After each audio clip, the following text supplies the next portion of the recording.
Thank you.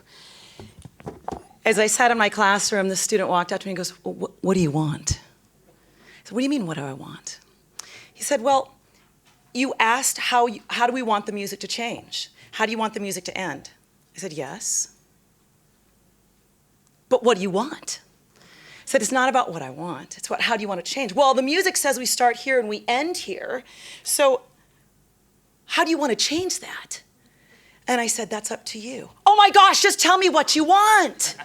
And I said, no, I'm not going to tell you what I want. And the student who was my teacher, assistant in the back said, well, you've got a long year ahead. Because the reality was I teach by inquiry.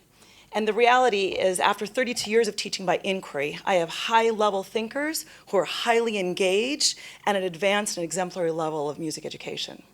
So after 32 years of teaching, I left my position in June. I'm now a music program manager for San Diego Unified School District.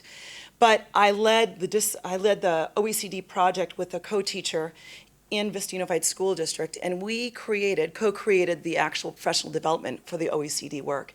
I had been doing this for many, many years in my entire life, actually, of teaching, primarily because it started as my first year, I didn't know how to teach, so I just asked them questions. And as a result, it kind of flipped my way, and I went, oh, this is working.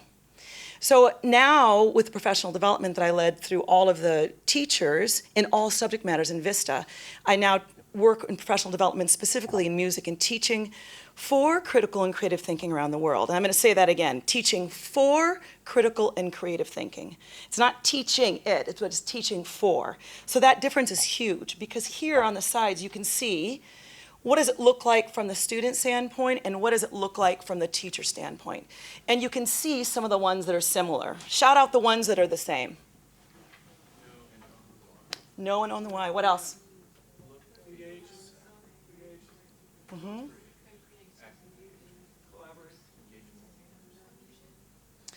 So very few are different. I love the aspect of look, feel, and sound. What does it look like? What does it feel like? And what does it sound like? From a teacher's perspective, from a student's perspective. The students say, oh my gosh, I am learning, I am having fun, it builds, I'm going to tell them the word is self-efficacy, but it builds that self-knowledge and that advocating for the self and the ownership. On the teacher's standpoint, it looks engaged and messy and fantastic, and there's an energized buzz. And if you have a principal who doesn't like that, it's terrifying. Because people don't want to come out of the norm. And if an administrator walks in the classroom and people are talking, they're going to go, how come you don't have control of your room? And so then for us to push that is challenging for sure. But students know, and you can ask any student, they can say, well, I like coming to your class. Well, why is that? Because we get to talk. Social construction, right? What do we get to talk about? Music. Well, what does that mean? Well, we get to create something. What does that mean? Well, I get to own it. I know this, and then I can turn around and teach it. So they understand what it is, and they know what it's like to fall asleep in a history class that's taught poorly. And they would rather have a hard class and engaged than having to fall asleep in a history class that's taught poorly. But I also want to address this on the teaching side. So as a musician, I was always told, oh, you're so creative. But the reality is, I was reading black note on white paper. I was reading and decoding. I was reading a code that was taught to me. And in fact, all similar to what Baroness Bullard said, I did not speak in my ensemble classes.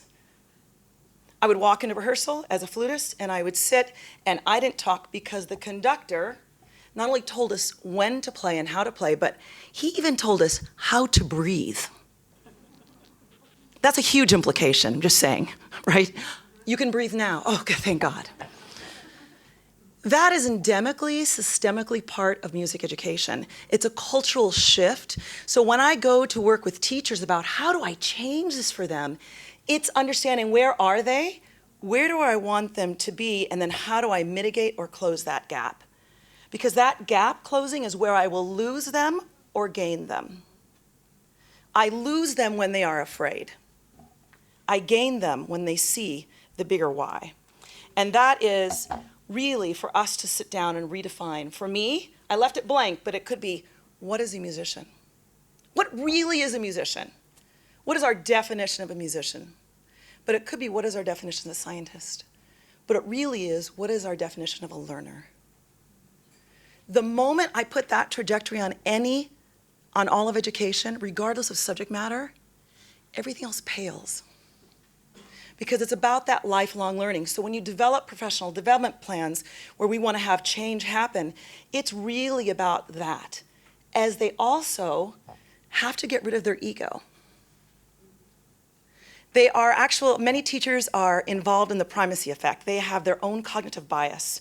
Because what happens is this, they're gonna ask a question, the child answers it correctly immediately, and they're going, thank you, I taught that so well.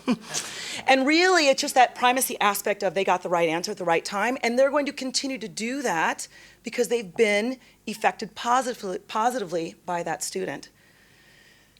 In all of this, there are competing systems. This is a huge change that needs to happen because yes, I taught in a creative way. And yes, I may or may not have had a principal or an administrator who liked it. But my school district always determined the health of the school on the number system that was graded. How many students were in advanced placement courses? What was this class ranking? What was the school ranking?